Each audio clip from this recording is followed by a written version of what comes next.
Assalamualaikum warahmatullahi wabarakatuh. Apa kabar sahabat Al-Fatah yang dimuliakan Allah? Semoga kita dalam keadaan sehat, dilimpahkan rezekinya, dan diberikan keberkahan dunia dan akhirat. Amin ya rabbal alamin.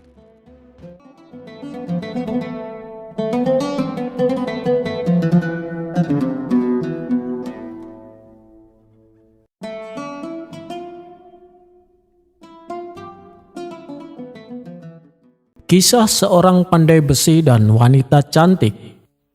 Dikisahkan ada seorang pandai besi yang mempunyai keajaiban luar biasa. Kalau ia memanggang besi di dalam bara api, tangannya tidak kepanasan sekalipun saat mengambilnya menggunakan tangan secara telanjang. Cerita tentang keajaiban ini sontak membuat masyarakat gempar. Hingga pada suatu ketika, ada seorang ulama yang penasaran dengan cerita tersebut. Ia pun tergerak hatinya untuk menemui si pandai besi dengan tujuan membuktikan kebenarannya. Apakah cerita ini nyata atau hanya cerita bohong belaka? Setelah ia sampai di rumah pandai besi, ia hendak bertanya tentang berita yang diceritakan orang-orang. Kebetulan saat itu si pandai besi sedang melakukan pekerjaannya, yaitu menempa besi dengan bara api. Beberapa kali tangannya masuk ke dalam tungku api, mengambil besi yang merah menyala untuk ditempanya. Berulang-ulang dan ini ia lakukan tanpa memakai pelindung sarung tangan. Begitu sang ulama menyaksikan sendiri, ia pun berdecak penuh kekaguman dan terbesit niat di hati untuk mencari tahu amalan apa yang membuatnya begitu luar biasa. Ketika si pandai besi telah selesai dengan pekerjaannya, sang ulama pun memberi salam dan berkata kepadanya, "Malam ini aku ingin menjadi tamu Anda. Apakah Anda tidak keberatan?" tanya sang ulama. "Ya, dengan senang hati aku menerima kehadiranmu," jawab si pandai besi. Sang ulama kemudian diajak masuk ke dalam rumah dan disuguhi makan malam. Setelah selesai makan, sang ulama pun dipersilahkan untuk beristirahat. Disinilah ia mulai mengamati ibadah apa yang dilakukan oleh si pandai besi. Akan tetapi hingga waktu menjelang tidur, ia tidak menjumpai suatu kelebihan. Si pandai besi hanya melakukan sholat fardu, tanpa melakukan ibadah lain yang bersifat khusus, seperti berzikir sampai tengah malam, ataupun sholat sunnah dengan jumlah rokaat yang banyak. Mungkin malam ini ia sengaja merahasiakan ibadahnya, pikir sang ulama. Besok malamnya ia kembali meminta untuk diizinkan menginap di rumahnya. Di malam yang kedua, sang ulama sengaja tidak tidur. Ia terus mengawasi gerak-gerik si pandai besi hingga waktu menjelang subuh. Ternyata apa yang dilakukan oleh si pandai besi masih tetap sama. Ia hanya menjalankan sholat fardu dan kemudian tidur istirahat. Karena penasaran, pada keesokan harinya sang ulama berkata kepadanya, "Wahai Tuan, sudah sering kali aku mendengar betapa besar Allah memuliakan dirimu. Kebetulan aku sendiri juga menyaksikan keajaiban itu. Tetapi setelah beberapa malam aku perhatikan, aku tidak menjumpai kelebihan dalam ibadah fardu ataupun ibadah sunnahmu. Lalu dari manakah karomah itu kamu peroleh?" tanya sang ulama. Si pandai besi kemudian menjawab, "Wahai saudaraku, sesungguhnya di balik keajaiban yang aku miliki, ada kisah yang sangat menarik. Dulu aku mempunyai tetangga seorang perempuan yang sangat cantik jelita. Aku cinta sekali kepadanya. Setiap saat aku menggoda dan merayunya supaya dia mau memenuhi keinginanku. Namun usahaku untuk menundukkan dirinya selalu mengalami kegagalan, karena rupanya ia adalah perempuan alim dan ahli ibadah. Bulan demi bulan terus berganti, hingga tibalah masa paceklik. Makanan sulit diperoleh, kelaparan merata di mana-mana. Dan suatu hari ketika aku sedang santai di rumah, tiba-tiba pintu rumahku diketuk oleh seseorang. Aku keluar untuk melihat siapa yang datang. Ternyata perempuan cantik itu yang datang.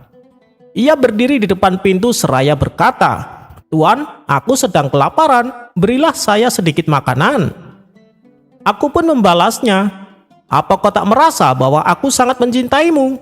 Aku tidak akan memberimu makanan, kecuali kau bersedia tidur denganku." Kemudian si wanita kembali berkata, "Sesungguhnya aku sangat takut menghadapi bahaya dalam kematian. Aku telah berjanji untuk tidak bermaksiat kepada Allah." Ia pun lalu pergi meninggalkan rumahku. 2 hari kemudian ia datang lagi. Ia meminta makanan seperti yang dikatakan tempo hari. Aku juga memberi jawaban seperti jawabanku yang kemarin. Saat itu tubuhnya kelihatan sangat kusut dan rusak. Ia masuk dan duduk di dalam rumah, dan aku menyodorkan makanan di depannya. Tiba-tiba air mata perempuan cantik itu terus mengalir, seraya berkata, "Apakah makanan ini kau berikan semata-mata hanya karena Allah?" Aku pun menjawab, "Aku berikan makanan ini agar kamu bersedia tidur denganku." Mendengar apa yang aku katakan, ia bangkit dan meninggalkan makanan tersebut tanpa menjamahnya sedikit pun. Ia terus melangkah keluar rumah, menuju rumahnya sendiri yang berada tak jauh dari rumahku. 2 hari kemudian ia datang kembali. Ia mengetuk pintu sambil berdiri di depan pintu. Kulihat tubuhnya kian kurus kering, suaranya terbata-bata, punggungnya membungkuk karena menahan lapar. Kemudian ia berkata kepadaku, "Tuan, aku telah merasa kesulitan untuk mencari makan, dan aku tak sanggup lagi berjalan jauh untuk mencari makanan, kecuali kepada Tuan. Apakah Tuan punya makanan? Berilah saya makanan, tapi ikhlas karena Allah," pinta wanita tersebut. "Ya, tentu saja ada, tapi kalau kau bersedia tidur denganku," jawabku kepadanya. Ia kemudian menundukkan wajahnya beberapa saat, lalu ia pun masuk ke dalam rumahku dan duduk di kursi. Padahal saat itu aku benar-benar tidak mempunyai makanan. Maka aku segera menghidupkan api untuk memasak makanan untuknya. Setelah masak dan makanan kuletakkan di depannya, si wanita tak menyentuhnya sama sekali. Tiba-tiba aku tersadar dan memperoleh hidayah Allah. Dalam hati aku berkata, "Betapa bejatnya diriku ini. Sesungguhnya perempuan ini termasuk orang yang salehah. Ia sangat taat terhadap agamanya. Ia sudah berulang kali merasakan betapa pedihnya kelaparan. Tetapi kamu tidak bisa menahan nafsu bejatmu. Padahal ia dapat mencegah kemaksiatan. Ia sudah berulang kali menolak makanan daripada harus berzina untuk mendapatkannya." Kemudian dengan menangis aku berdoa kepada Allah, "Ya Allah, sesungguhnya aku bertobat kepadamu atas segala perbuatanku. Aku berjanji tidak akan merayunya dan mengajak wanita itu untuk berzina." Lalu aku dekati dia yang masih terpaku di depan makanan. "Makanlah hidangan ini, kamu tidak perlu khawatir. Aku tak akan meminta persyaratan itu. Makanan ini kuberikan semata-mata hanya karena Allah." Begitu mendengar ucapan itu, ia mengangkat wajahnya ke langit seraya berdoa, "Ya Allah, jika ucapannya itu benar, hindarkanlah dirinya dari api dunia dan api akhirat." Lalu perempuan cantik itu kubiarkan menyantap makanan. Aku sendiri berkemas dari hadapannya dan memadamkan api yang telah kugunakan untuk memasak. Tanpa sengaja, sebuah bara api jatuh mengenai kakiku. Ternyata kakiku tidak melepuh, bahkan aku tak merasakan sakit sama sekali. Aku pun menghampiri wanita itu. "Berbahagialah engkau, karena sesungguhnya Allah telah mengabulkan doamu." Begitu mendengar perkataanku, lalu ia buang sesuap makanan yang masih ada di tangannya. Ia langsung bersujud syukur seraya berkata, "Ya Allah, sesungguhnya engkau telah memperlihatkan kepadaku apa yang ku kehendaki terhadap lelaki ini, maka cabutlah nyawaku sekarang juga." Selesai berkata demikian, wanita cantik itu mati dalam keadaan masih bersujud. Dan sejak kepergian wanita cantik itu, aku tak pernah merasakan panasnya api ketika aku memegangnya. Setelah mendengar penuturan kisah tersebut, sang ulama pun akhirnya mengetahui di balik keajaiban yang dimiliki si pandai besi. Kisah ini terdapat dalam kitab Uqudul Jinan karya Syekh Nawawi Al-Bantani, seorang wali Allah dari Indonesia, tepatnya dari daerah Banten, di mana ia menghabiskan hidupnya menjadi ulama besar di Mekah dan menjadi imam sholat di Masjidil Haram. Wallahu a'lam bishawab.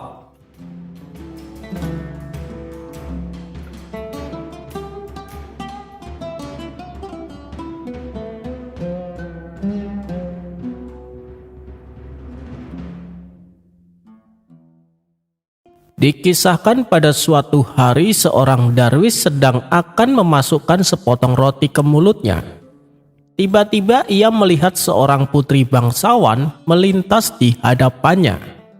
Darwis itu sangat terpesona dengan kecantikan sang putri, hingga roti yang ada di genggamannya terjatuh ke tanah.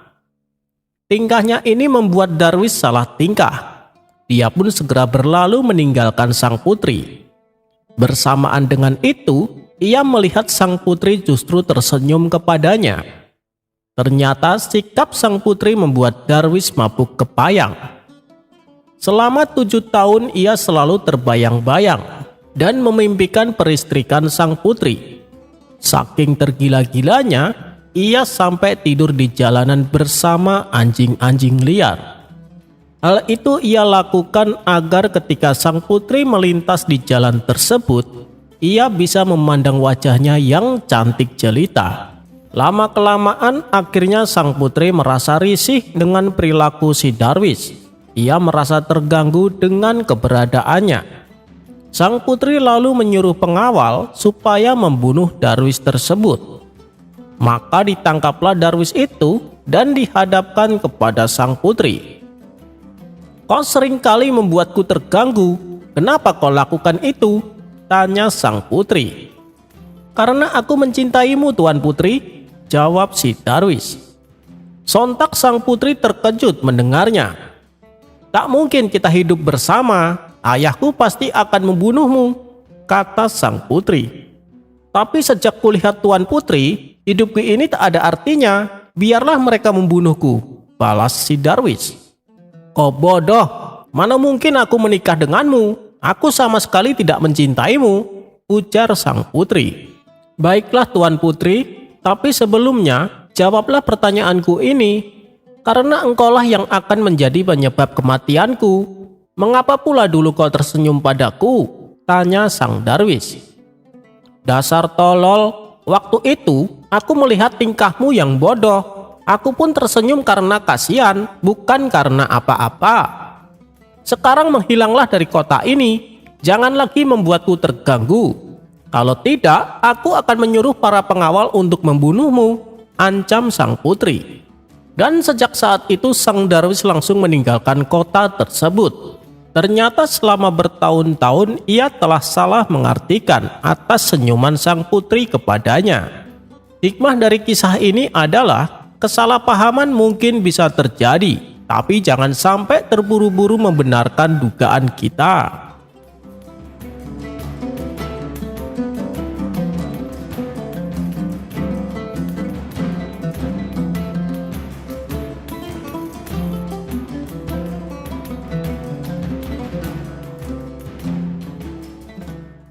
Diceritakan Baginda Raja beserta rombongan akan mengadakan perjalanan ke kota Basra.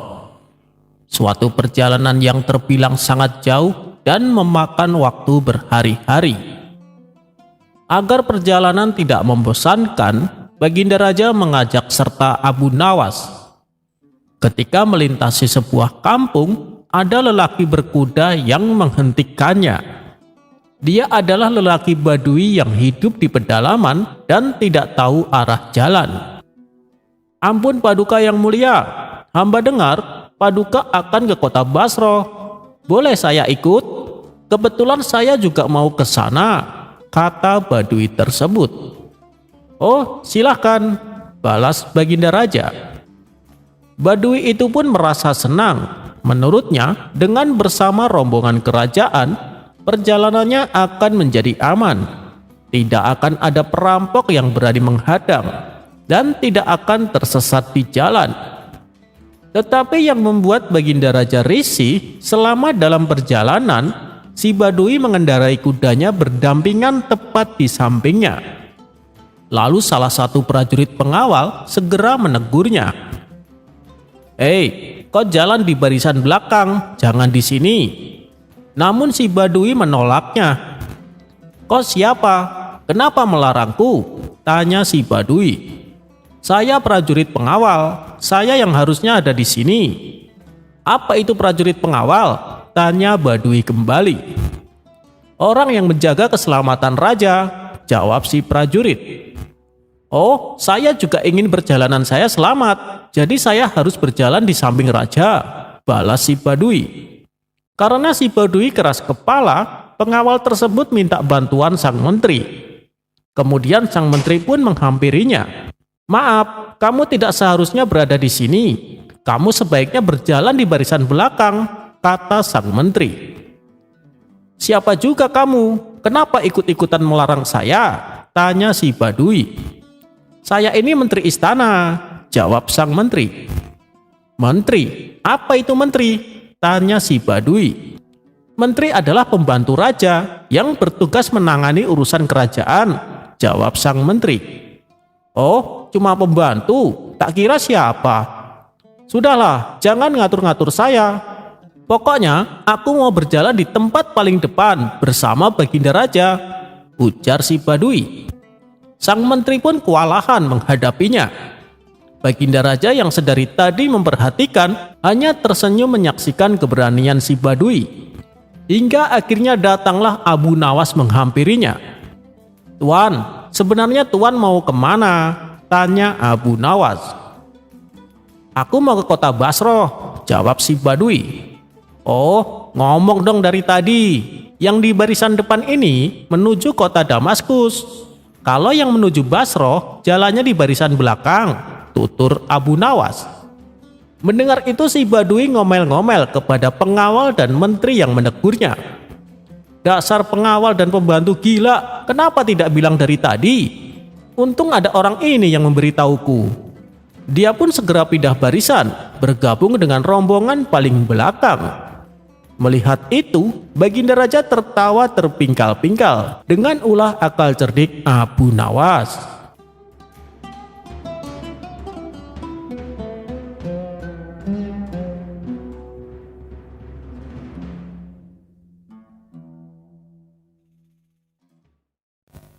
Ada-ada saja cara Baginda Raja untuk mengerjai Abu Nawas. Untuk kesekian kalinya, ia meminta sebuah keinginan yang tidak masuk akal. Dan untuk melancarkan rencananya tersebut, maka dipanggillah Abu Nawas ke istana. Singkat cerita, datanglah Abu Nawas menghadap. Wahai Abu Nawas, aku ada tantangan untukmu. Apakah kamu mau melakukannya? Tanya Baginda Raja. Dengan penuh percaya diri, Abu Nawas menjawab, tentu saja Paduka, apa tantangannya? Baginda Raja kembali berkata, apakah yakin? Pikir dulu masak-masak sebelum terlanjur. Karena kalau sampai gagal, hukuman berat siap menantimu, jelas Baginda Raja. Abu Nawas yang sudah berpengalaman dengan jebakan-jebakan sang raja, tidak gentar sedikit pun menghadapinya. Bahkan menurutnya ini adalah peluang untuk mendapatkan uang yang banyak. Hamba yakin Paduka, asalkan hadiahnya juga besar, celetuk Abu Nawas. Jangan khawatir Abu Nawas, kalau berhasil aku akan memberimu 1000 dinar. Tapi kalau gagal, kamu harus meninggalkan Baghdad selamanya. Bagaimana? Apa kau setuju? Tanya Baginda Raja. Siap Paduka yang mulia, beritahu saya apa tantangannya? Tanya Abu Nawas. Begini Abu Nawas, aku ingin kamu mewujudkan satu permintaanku, perintah Baginda Raja. Apa itu wahai Paduka? Tanya Abu Nawas kembali. Aku ingin mendapatkan cincin ajaib, jawab Baginda Raja. Cincin ajaib, untuk apa Paduka? Tanya Abu Nawas merasa heran. Supaya aku tidak bisa terlihat, jawab Baginda Raja. Maksud Paduka cincin ajaib yang bisa membuat orang tidak terlihat? Tanya Abu Nawas memastikan. Benar Abu Nawas, jawab Baginda Raja kembali. Aduh, permintaan aneh macam apa lagi ini? Mana ada cincin ajaib seperti itu? Pikir Abu Nawas. Untuk beberapa saat Abu Nawas terdiam. Ia pun mulai terlihat cemas dan kebingungan. Bagaimana Abu Nawas? Apa kau sanggup untuk mendapatkannya? Tanya Baginda Raja memastikan. Hamba sanggup Paduka, tapi beri waktu hamba seminggu. jawab Abu Nawas agak ragu-ragu. Baiklah, permintaanmu aku turuti. Sekarang pulanglah Abu Nawas, balas Baginda Raja. Singkat cerita, setelah beberapa hari memutar otak, akhirnya Abu Nawas mendapat solusi yang tepat. Maka pergilah ia ke istana dengan membawa cincin permintaan Baginda Raja. Kau hebat sekali Abu Nawas, belum genap seminggu, tapi kau sudah mendapatkan apa yang aku inginkan. Coba tunjukkan padaku cincinnya, pinta Baginda Raja. Ini Paduka, saya mendapatkannya dengan bersusah payah, balas Abu Nawas. Oh iya, di mana kau mendapatkannya? Tanya Baginda Raja. Di sebuah tempat rahasia Paduka. Tempatnya sangat angker dan keramat. Di sana saya bertemu kakek sakti. Tapi sayang Paduka, kata kakek tersebut, cincin ini hanya bisa dipergunakan oleh saya, tutur Abu Nawas. Oh, itu tidak masalah Abu Nawas. Yang terpenting kau bisa membuktikan bahwa cincin tersebut bisa membuat orang tidak terlihat, timpal Baginda Raja. Tapi begini Paduka, kata kakek yang saya temui, ada satu lagi syaratnya, ujar Abu Nawas. Apalagi Abu Nawas, kau jangan berbelit-belit, cepat tunjukkan padaku, perintah Baginda Raja. Maaf Paduka, tapi cincin ini akan berfungsi manakala saya dalam keadaan terdesak, kata Abu Nawas beralasan. Karena penasaran, Baginda Raja terus mendesak Abu Nawas untuk membuktikannya. Baiklah, kalau Paduka ingin bukti, mari ikut saya, ajak Abu Nawas. Abu Nawas pun mengajak Baginda Raja ke sebuah lorong istana yang berada di bawah tanah. Karena tempatnya gelap, Abu Nawas membawa obor api sebagai penerangan. Kenapa harus ke sini Abu Nawas? Tanya Baginda Raja heran. Tenang saja, tidak lama lagi Paduka akan melihat keajaiban cincin ini. Bukankah itu yang Paduka kehendaki? Balas Abu Nawas. Tiba-tiba saja Abu Nawas terpleset dan jatuh, sehingga obor apinya ikut terjatuh dan padam. Di saat suasana menjadi gelap, Abu Nawas berteriak minta bantuan kepada Baginda Raja. Paduka, tolong saya, sepertinya kaki saya terkilir. Baginda Raja menyaut, kau di sebelah mana Abu Nawas? Aku tak bisa melihatmu. Aku di sini Paduka, timpal Abu Nawas. Di sini di mana? Aku tak bisa melihatmu, ujar Baginda Raja. Tak lama kemudian Abu Nawas kembali menyalakan obor api di tangannya. Bagaimana sekarang Paduka? Apakah Paduka sudah bisa melihatku? Tanya Abu Nawas. Ya, aku bisa melihatmu. Kau masih bisa berjalan kan? Tanya balik Baginda Raja. Bisa Paduka, ternyata kaki saya tidak terluka, jawab Abu Nawas. Abu Nawas pun mengajak Baginda Raja untuk kembali ke istana. Ketika sudah berada di dalam istana, Baginda Raja masih heran dan penasaran. Mana Abu Nawas? Katanya kau akan membuktikan padaku, tanya Baginda Raja. Loh, waktu di lorong tadi saya sudah membuktikannya Paduka, jawab Abu Nawas. Kapan? Aku tidak merasakannya, balas Baginda Raja. Tadi waktu saya terjatuh dan minta tolong. Di saat saya terdesak, disitulah cincin tersebut bekerja. Bukankah waktu itu Paduka tidak bisa melihatku? Bahkan saya bertanya sampai 2 kali untuk memastikan. Tapi Paduka tetap mengatakan kalau Paduka tidak melihatku, terang Abu Nawas. Menyadari akan maksud perkataan Abu Nawas, seketika Baginda Raja tertawa.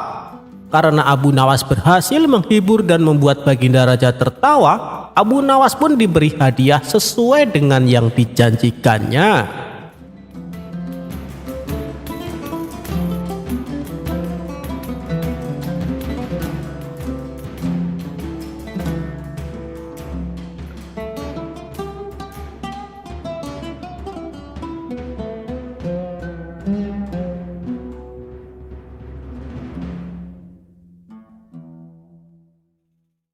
Meskipun usianya semakin menua, tak membuat kecerdikan Abu Nawas jadi berkurang.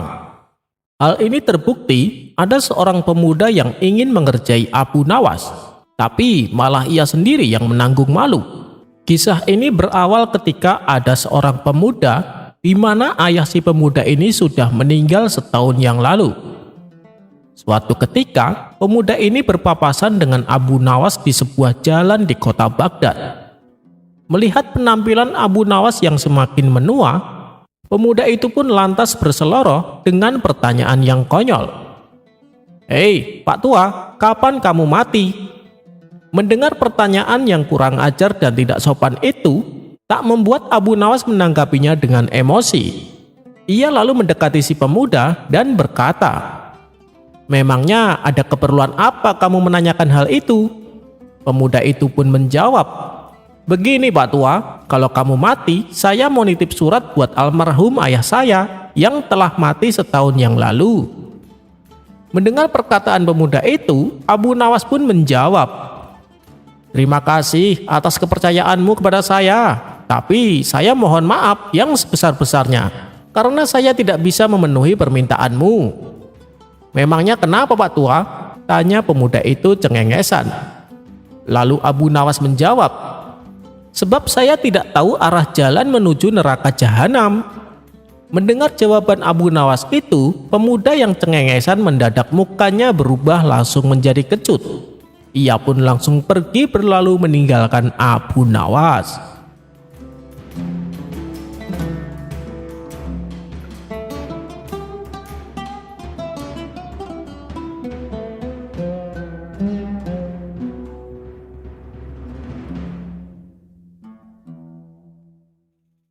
Diceritakan ada seorang pertapa suci yang ingin menyadarkan Abu Nawas akan tingkah konyolnya. Menurut dia, apa yang dilakukan Abu Nawas tidaklah mencerminkan manusia yang memiliki etika moral kesopanan. Dia juga ingin menunjukkan bahwa keyakinan yang dianutnya selalu mengedepankan etika normal kesopanan. Tujuan si pertapa suci melakukan hal itu tidak lain dan tidak bukan supaya Abu Nawas tertarik dan mengikuti keyakinannya. Singkat cerita, maka berangkatlah si pertapa suci ke rumah Abu Nawas. Sesampainya di sana, ia langsung mengetuk pintu rumah Abu Nawas. Tatkala Abu Nawas membukanya, ia terkejut melihat seorang pertapa suci datang berkunjung. Lalu Abu Nawas mempersilahkan masuk dan menanyakan maksud tujuan kedatangannya. Si pertapa suci secara terang-terangan mengatakan bahwa dirinya ingin mengajari Abu Nawas tentang etika norma kesopanan dalam bermasyarakat. "Wahai Abu Nawas, di dalam agama saya penuh dengan cinta kasih, dan memuliakan orang lain adalah suatu keharusan," kata si pertapa suci. "Begini Tuan, meskipun saya seorang muslim, saya tetap akan menghormati keyakinan Anda, dan saya tetap akan memuliakan Anda sebagai tamu saya," balas Abu Nawas. Rupanya di sepanjang obrolan si pertapa suci tak henti-hentinya mendoktrin Abu Nawas untuk ikut ke dalam keyakinannya. Melihat gelagat seperti itu, Abu Nawas malah menggunakan kesempatan tersebut untuk mengerjai si pertapa suci, tentunya dengan cara yang konyol. "Bagaimana kalau kita makan dulu?" tawar Abu Nawas. "Oh begitu, boleh, saya kebetulan juga sudah lapar," balas pertapa suci. Abu Nawas lalu membawakan 2 piring kosong dan 1 nampan yang berisi 2 daging, di mana kedua daging tersebut yang satunya berukuran kecil dan satunya lagi berukuran besar. Kemudian Abu Nawas memberikan piring kosong untuk pertapa suci dan untuk dirinya. Setelah itu, Abu Nawas mengambilkan daging kecil ditaruh di piringnya pertapa suci, sedangkan untuk dirinya adalah daging yang besar. Melihat itu, pertapa suci pun berkata, "Bukan begitu cara yang benar wahai Abu Nawas, itu tidak sopan dan tidak beretika," tutur si pertapa suci. "Berarti caraku ini salah ya?" tanya Abu Nawas berpura-pura. Ya Abu Nawas, itulah tujuanku ke sini, untuk mengajarimu bagaimana cara yang benar menghormati seorang tamu, jawab Pertapa Suci. Oh, begitu ya, balas Abu Nawas sambil mengembalikan kedua dagingnya ke nampan. Boleh aku bertanya, apa yang kau lakukan jika kau menjadi aku? Tanya Abu Nawas lagi. Begini caranya Abu Nawas, aku akan mengambil daging yang besar untukmu, kata si Pertapa Suci. Abu Nawas pun mengikuti dengan mengambil daging besar dan ditaruh di piringnya sendiri. Lalu aku akan mengambil daging yang kecil untuk diriku sendiri, lanjut Pertapa Suci. Abu Nawas menurutinya dengan mengambil daging yang kecil dan menaruhnya di piring Pertapa Suci. Silahkan dimakan, ucap Abu Nawas langsung menyodorkan. Abu Nawas langsung memakan daging besar yang berada di piringnya. Dan si Pertapa Suci terpaksa hanya mendapatkan daging kecil untuk dimakannya. Setelah selesai makan, Abu Nawas berkata, "Bukankah hasilnya sama saja dengan yang aku lakukan di awal tadi?" Celetuk Abu Nawas.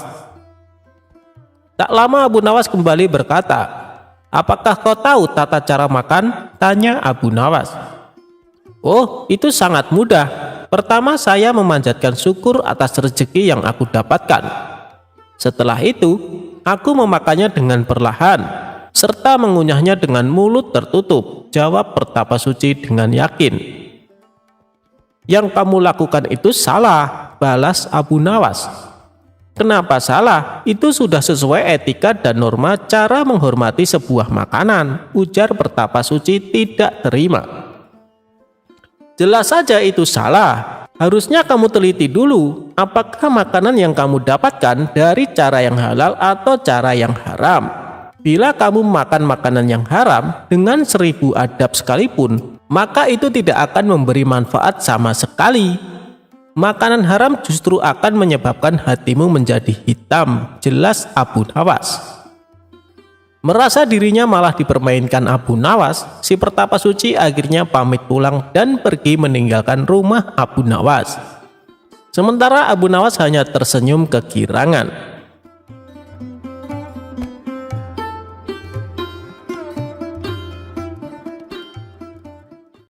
Obat sakit mata untuk kakek.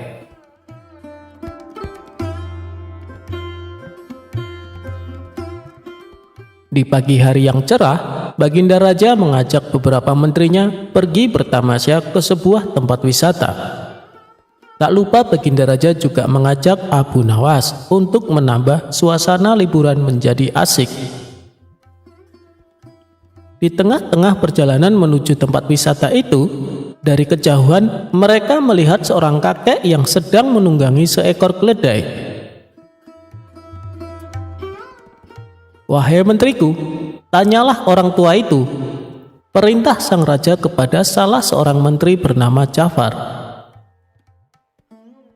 "Mohon maaf kek, kalau boleh tahu Anda dari mana?" tanya Ja'far. "Aku dari Basrah anak muda," jawab si kakek. "Mau kemana kek?" tanya Ja'far kembali. "Ini, aku mau ke Baghdad," jawab sang kakek.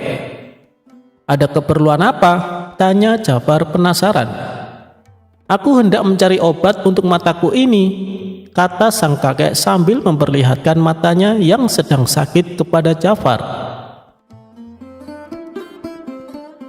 Di tengah percakapan mereka, Baginda Raja lalu berbisik kepada Abu Nawas.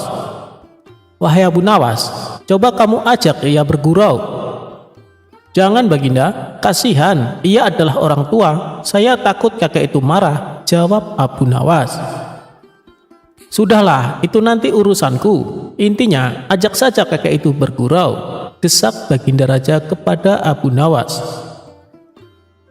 "Baiklah, kalau begitu akan aku lakukan," kata Abu Nawas sambil menganggukkan kepalanya. Setelahnya, Abu Nawas beranjak menghampiri si kakek. "Kek, misalkan aku beri Anda resep untuk mengobati mata kakek itu, imbalan apa yang akan Anda berikan kepadaku?" tanya Abu Nawas. "Aku akan berikan imbalan yang sesuai untukmu," jawab si kakek. Kalau begitu, dengarkan baik-baik resep ini, Kek, kata Abu Nawas. Baik, cepat sebutkan apa resep itu. Jawab kakek itu tidak sabar menunggu jawaban Abu Nawas. Jadi begini, Kek. Kakek ambil 3 tiupan angin, 3 sengatan terik matahari, 3 pantulan cahaya rembulan, dan 3 sorot lampu biasa.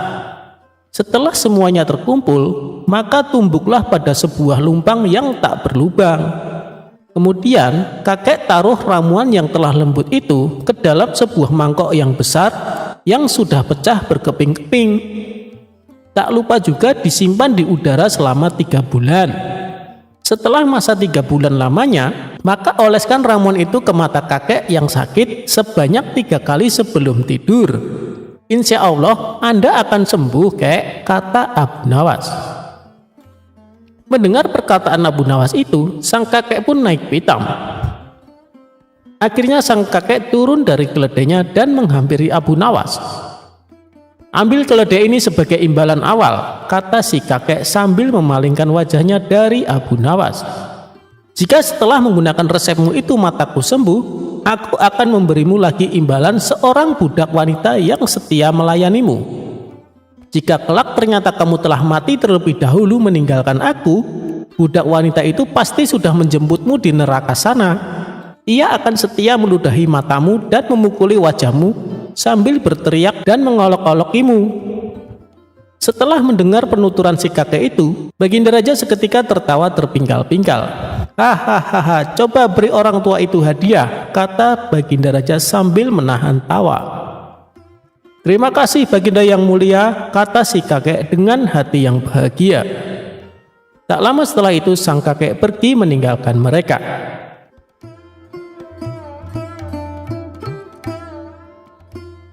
Kisah Abu Nawas dikabarkan mati.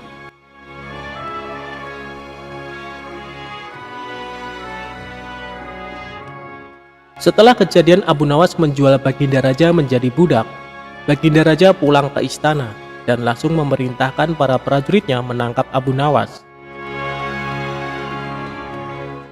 Tetapi Abu Nawas telah hilang entah kemana, karena ia tahu sedang diburu para prajurit kerajaan. Dan setelah ia tahu para prajurit kerajaan sudah meninggalkan rumahnya, Abu Nawas baru berani pulang ke rumah. Suamiku, para prajurit kerajaan tadi pagi mencarimu. Ya istriku, ini urusan gawat. Aku baru saja menjual Sultan Harun ar-Rasyid menjadi budak. Apa? Tanya sang istri. Raja ku jadikan budak. Kenapa kau lakukan itu, suamiku? Supaya dia tahu di negerinya ada praktek jual beli budak, dan jadi budak itu sengsara. Sebenarnya maksudmu baik, tapi Baginda pasti marah. Buktinya para prajurit diperintahkan untuk menangkapmu. Menurutmu, apa yang akan dilakukan Sultan Harun ar-Rasyid kepadaku? Pasti kau akan dihukum berat. Gawat, aku akan mengerahkan ilmu yang kusimpan. Abu Nawas masuk ke dalam. Ia mengambil air wudhu, lalu mendirikan sholat 2 rakaat. Setelah itu Abu Nawas berpesan kepada istrinya, apa yang harus dikatakan bila Baginda datang.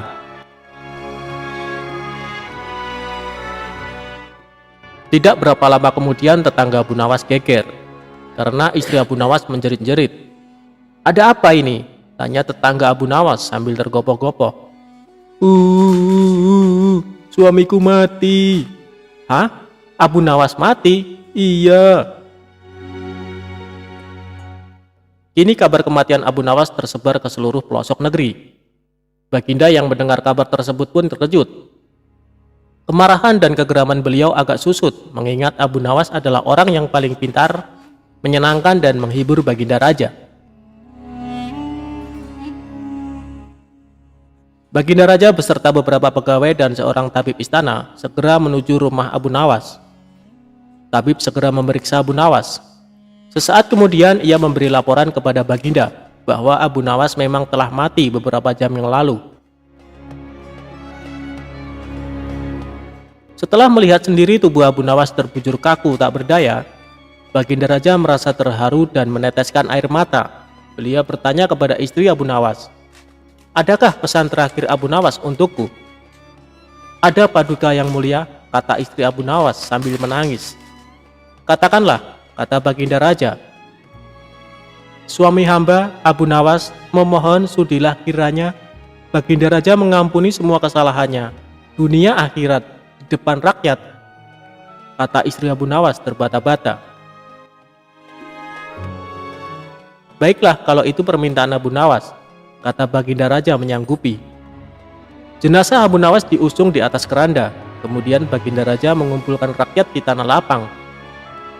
Beliau berkata, "Wahai rakyatku, dengarkanlah bahwa hari ini aku, Sultan Harun al-Rasyid, telah memaafkan segala kesalahan Abu Nawas yang telah diperbuat terhadap diriku dari dunia hingga akhirat, dan kalianlah sebagai saksinya."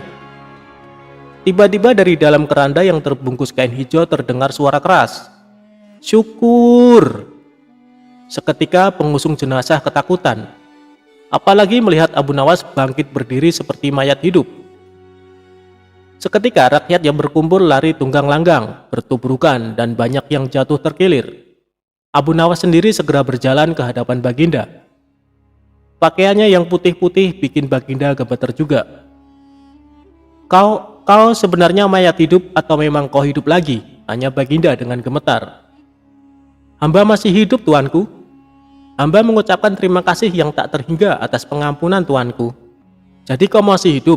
"Iya Baginda, segar bugar. Buktinya, ini hamba merasa lapar dan ingin segera pulang." "Kurang ajar. Ilmu apa yang kau pakai, Abu Nawas?" "Ilmu dari Maha Guru Sufi, guru hamba yang sudah meninggal dunia." "Ajarkan ilmu itu kepadaku." "Tidak mungkin Baginda, hanya guru hamba yang mampu melakukannya. Hamba tidak bisa mengajarkannya sendiri." "Dasar pelit," Baginda menggerutu kecewa.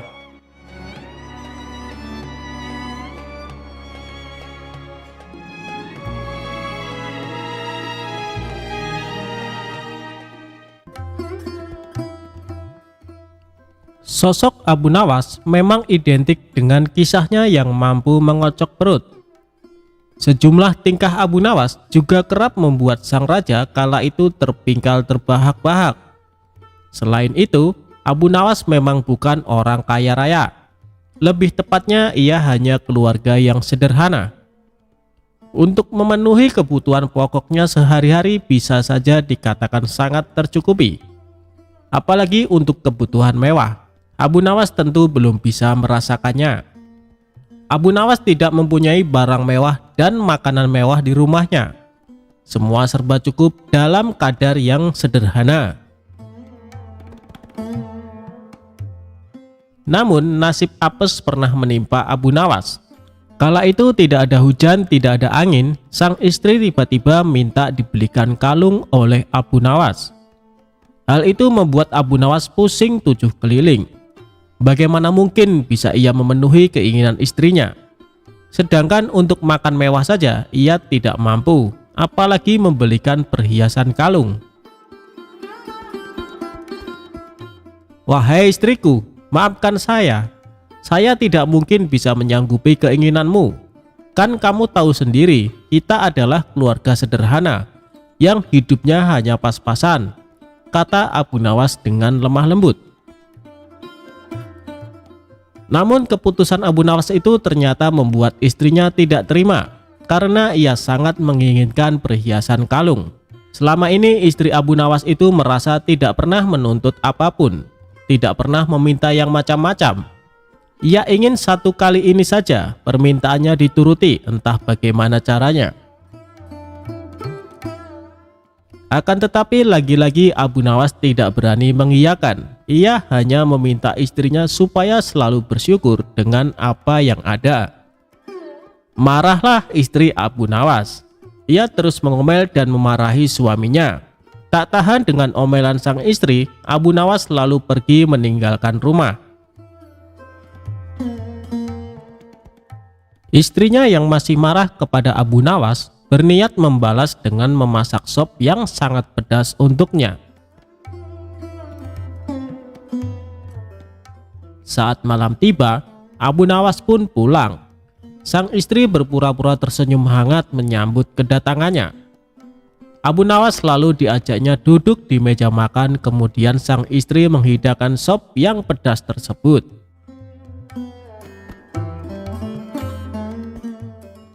Melihat sikap istrinya yang sudah tidak marah lagi, Abu Nawas tersenyum ceria. "Kamu memang istriku yang sangat soleha," puji Abu Nawas. Tapi sungguh malang sang istri. Ia lupa jebakannya sendiri. Ia menyendok sop pedas itu ke dalam piringnya dan memakannya. Air mata pun seketika meleleh di kedua pipinya karena rasa pedas yang luar biasa. Abu Nawas seketika itu kaget dan heran melihat istrinya tiba-tiba menangis sesenggukan.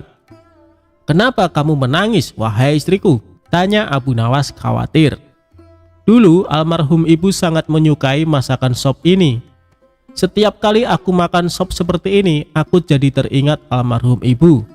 Itulah yang membuat aku menangis," ujar sang istri sembari mengusap air matanya. "Sudahlah wahai istriku, ibumu itu orang yang baik. Insya Allah dia meninggal dalam keadaan husnul khotimah," ujar Abu Nawas menenangkan istrinya. Kini giliran Abu Nawas yang memakan sop pedas tersebut. Betapa terkejutnya ia. Ternyata sop yang ia makan pedasnya bukan main. Kedua mata Abu Nawas langsung meneteskan air mata tanpa henti. Bahkan air matanya lebih banyak dari sang istri. Tak mau kalah dengan sandiwara istrinya, Abu Nawas meluapkan rasa pedasnya dengan menangis terisak-isak. "Kenapa kamu menangis, wahai suamiku?" tanya istri keheranan. "Aku juga teringat almarhum ibu kamu. Kenapa dia mati meninggalkanmu tanpa mengajak dirimu?" jawab Abu Nawas. Mendengar jawaban Abu Nawas itu, sang istri yang tadinya jengkel mendadak tertawa terpingkal-pingkal. Keduanya akhirnya rukun dan mesra kembali.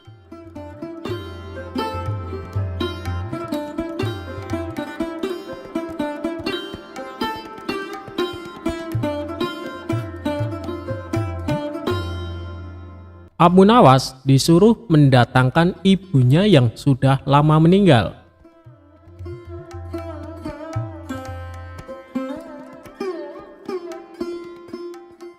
Kisah ini dimulai pada saat Baginda Raja sudah lama tidak bertemu dengan Abu Nawas.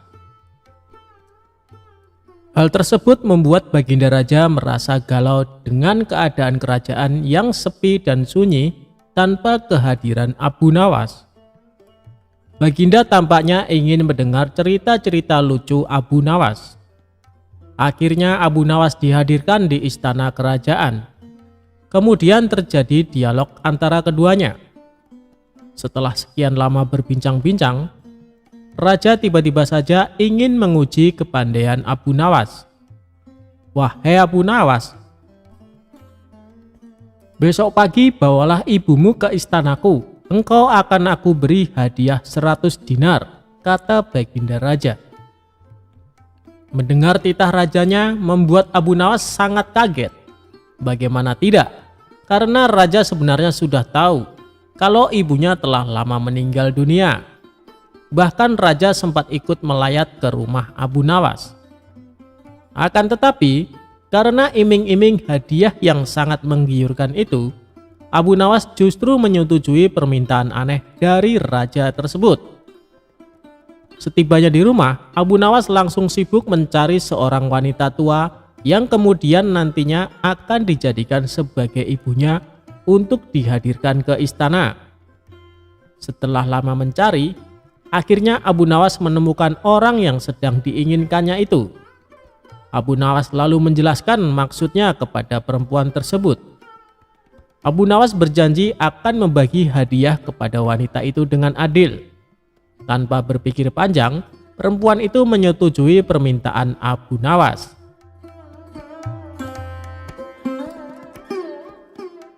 Keesokan harinya, pagi-pagi sekali Abu Nawas sudah sampai ke istana.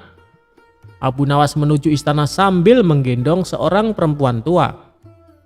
"Wahai Abu Nawas, itukah ibumu?" tanya Baginda Raja. "Benar tuanku yang mulia, ini adalah ibuku. Beliau sudah tua dan kakinya lemah, sehingga hamba harus menggendongnya ke istana," tutur Abu Nawas. "Apakah engkau ibu Abu Nawas?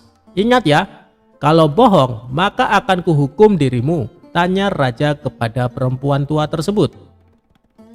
Begitu mendengar ucapan rajanya, perempuan itu terlihat sangat ketakutan, sehingga perempuan itu membuat pengakuan yang sebenarnya jika semua itu adalah sandiwara Abu Nawas untuk mendapatkan hadiah dari Baginda Raja.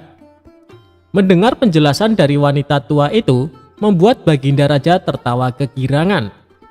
Baginda akan menghukum Abu Nawas dengan 100 kali pukulan sebagai hukumannya. "Karena engkau berjanji kepadaku akan membawa ibumu ke istana, aku juga berjanji akan memberimu hadiah 100 dinar. Namun sangat disayangkan, kali ini engkau tidak bisa memenuhi janjimu, sehingga engkau harus dihukum dengan 100 kali pukulan," kata Baginda Raja. Abu Nawas yang dari tadi hanya diam, sekarang ia dalam posisi terdesak. Ia segera memutar otaknya agar terhindar dari hukuman. Tak lama setelah itu, ia sudah menemukan cara ampuh untuk lepas dari hukuman tersebut. "Wahai tuanku yang mulia, sebelumnya hamba sudah berjanji dengan perempuan tua itu akan membagikan hadiah yang akan Paduka berikan dengan sama rata. Karena sekarang hamba dihukum 100 kali pukulan, jadi yang 50 pukulan saya terima, sedangkan yang 50 pukulan lagi tolong diberikan kepada perempuan tersebut," kata Abu Nawas. Dalam hati Baginda bergumam, jangankan dipukul 50 kali, dipukul 1 kali saja perempuan tua ini tidak akan mampu berdiri. Akhirnya Baginda mengambil keputusan bahwa uang yang 50 dinar diberikan kepada perempuan tua itu. Dalam keadaan tersebut Abu Nawas menyela rajanya. "Ampun beribu ampun Paduka, jika ibuku telah mendapat hadiah dari Paduka, tidak adil kiranya kalau anaknya ini dilupakan begitu saja," protes Abu Nawas. Baiklah, ini bagian untukmu," kata raja sambil memberikan 50 dinar kepada Abu Nawas.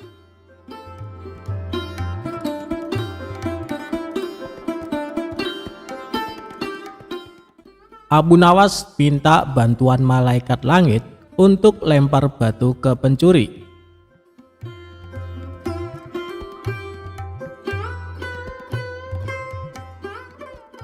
Cerita Abu Nawas kali ini berawal dari adanya pencuri di kota Baghdad. Si pencuri itu sebenarnya sering tertangkap oleh warga, namun tidak pernah jera dengan perbuatannya. Suatu hari ia mencuri di rumah salah seorang saudagar kaya raya. Ketika sedang menjarah barang-barang berharga, dia kepergok oleh si pemilik rumah. Saudagar kaya tersebut langsung berteriak minta tolong. "Ada pencuri! Ada pencuri!" teriak saudagar kaya tersebut. Mendengar ada teriakan, para warga langsung berlari menuju rumah saudagar kaya itu. Mereka lalu mengepung si pencuri agar tidak bisa melarikan diri. Tapi anehnya si pencuri tampak terlihat tenang. Dia sama sekali tidak ada niat kabur. Justru ia menghampiri warga yang mengepungnya. Tentu saja warga langsung membekuknya. Bahkan ada beberapa orang yang hendak memukuli, dan ada juga yang ingin melemparinya dengan batu. Di saat itulah datang menteri istana untuk mengamankan si pencuri. "Kalian tidak boleh main hakim sendiri. Jangan sampai ada yang memukul si pencuri, apalagi melempari dia dengan batu," teriak Tuan Menteri kepada para warga. "Tapi dia sudah sering kali mencuri, Tuan Menteri. Kami sangat geram dengan ulahnya. Biarkan kami memukulinya supaya jera," sahut salah seorang warga. "Kita lempari batu saja ke kepalanya, biar tidak meresahkan warga," timpal warga yang lain. Melihat emosi warga yang mulai tidak terbendung, Tuan Menteri lalu berkata, "Kalau ada yang berani menyakiti si pencuri ini, aku tidak segan-segan menghukum kalian. Kalian boleh memukul atau melempar batu ke pencuri ini, tapi ada syaratnya. "Apa itu syaratnya? Kami sudah tidak sabar ingin menghukumnya," tanya para warga penasaran. "Syaratnya adalah siapa yang tidak pernah memiliki kesalahan boleh memukul atau melempari batu ke pencuri ini," jelas Tuan Menteri menjelaskan dengan persyaratan tersebut. Para warga hanya terdiam, sebab mana mungkin ada manusia yang tidak punya salah. Bahkan anak kecil pun pernah melakukan kesalahan.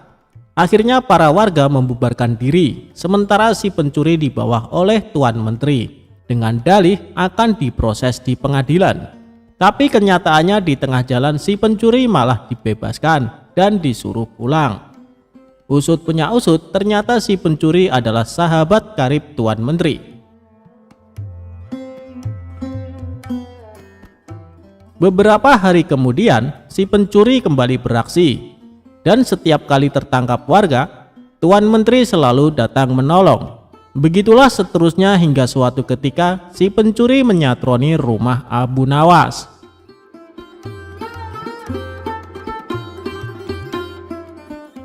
Kebetulan saat itu Abu Nawas baru saja mendapat hadiah emas dari Baginda Raja. Ketika si pencuri masuk ke rumah dan hendak mengambil emas tersebut, Abu Nawas keburu memergokinya. "Hei pencuri, kurang ajar," ucap Abu Nawas. Bukannya kabur, si pencuri malah dengan tenang berjalan keluar meninggalkan Abu Nawas. Hal ini membuat Abu Nawas bertambah emosi. Abu Nawas lantas langsung memukul dan membekuknya. Si pencuri pun berteriak kesakitan.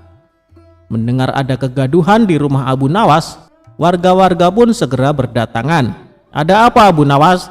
tanya salah satu warga. "Orang ini hendak mencuri di rumahku," jawab Abu Nawas. "Lagi-lagi dia, seakan tidak ada kapoknya," ucap salah satu warga. "Tidak lama lagi pasti dibebaskan Tuan Menteri," ujar warga yang lain. "Kita hukum saja rame-rame sebelum Tuan Menteri datang," sahut warga lain. Tapi sayangnya niat tersebut tidak terlaksana, sebab Tuan Menteri dan para pengawal segera mendatangi rumah Abu Nawas. Tuan Menteri lalu mengamankan si pencuri dengan melepaskannya dari tangan warga. Si pencuri kini berdiri di samping Tuan Menteri.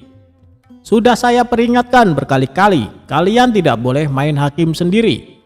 Kalau ada yang berani menyakitinya, aku tidak segan-segan menghukum kalian," ancam Tuan Menteri kepada para warga. "Tapi bagi siapa saja yang tidak pernah memiliki kesalahan selama hidupnya, boleh memukul atau melempar batu ke pencuri ini. Ayo silahkan bila kalian merasa sok suci," bentak Tuan Menteri. Mendengar itu para warga pun terdiam seketika, tapi tidak bagi Abu Nawas. Diam-diam ia mengambil 2 batu besar, lalu dilemparkan ke arah langit secara bersamaan.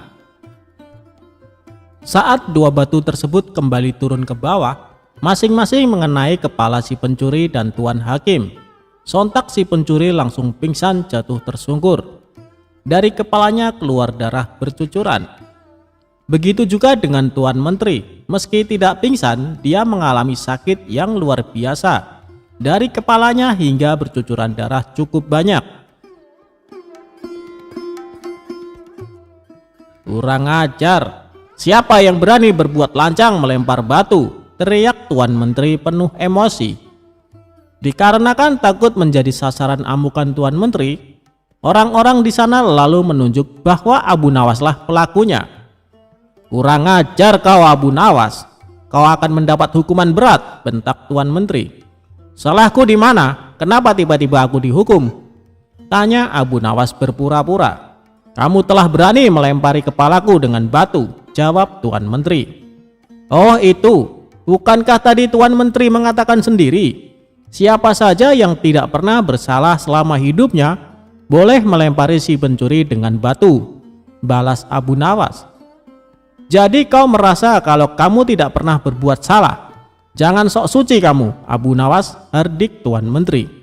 "Justru itu, karena aku orang yang pernah berbuat salah, makanya aku minta bantuan malaikat langit. Aku berikan dia 2 batu dengan cara melemparnya ke atas. Ketika malaikat langit mengembalikan batu itu ke bawah, ternyata yang kena bukannya pencuri, tapi Tuan Menteri juga ikut kena. Mungkin malaikat langit lebih tahu bila selama ini Tuan Menteri bersekongkol dengan si pencuri, kata Abu Nawas. Mendengar itu Tuan Menteri tidak bisa berkata apa-apa, tapi memendam amarah kepada Abu Nawas. Tuan Menteri ingin menghukum saat itu juga, karena perkataan yang diucapkan Abu Nawas hanya dibuat-buat. Belum sempat Tuan Menteri perintahkan pengawal untuk menangkap, tiba-tiba Abu Nawas berkata lagi, kalau besok-besok dia sampai kedapatan mencuri lagi, dan Tuan Menteri menolong dengan alasan akan mengamankannya, maka batu ini bukan hanya akan aku berikan kepada malaikat langit, tapi akan aku berikan juga kepada Baginda Raja, ancam Abu Nawas. Mendengar perkataan tersebut, nyali Tuan Menteri mendadak ciut. Tuan Menteri yang tadinya bersikap garang mendadak berubah menjadi santun, sebab tahu betul betapa dekatnya Abu Nawas dengan Baginda Raja.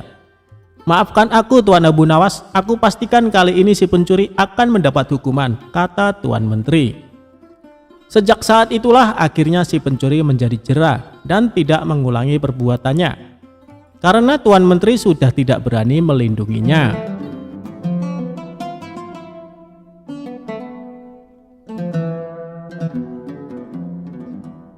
Abu Nawas tangkap harimau berjenggot.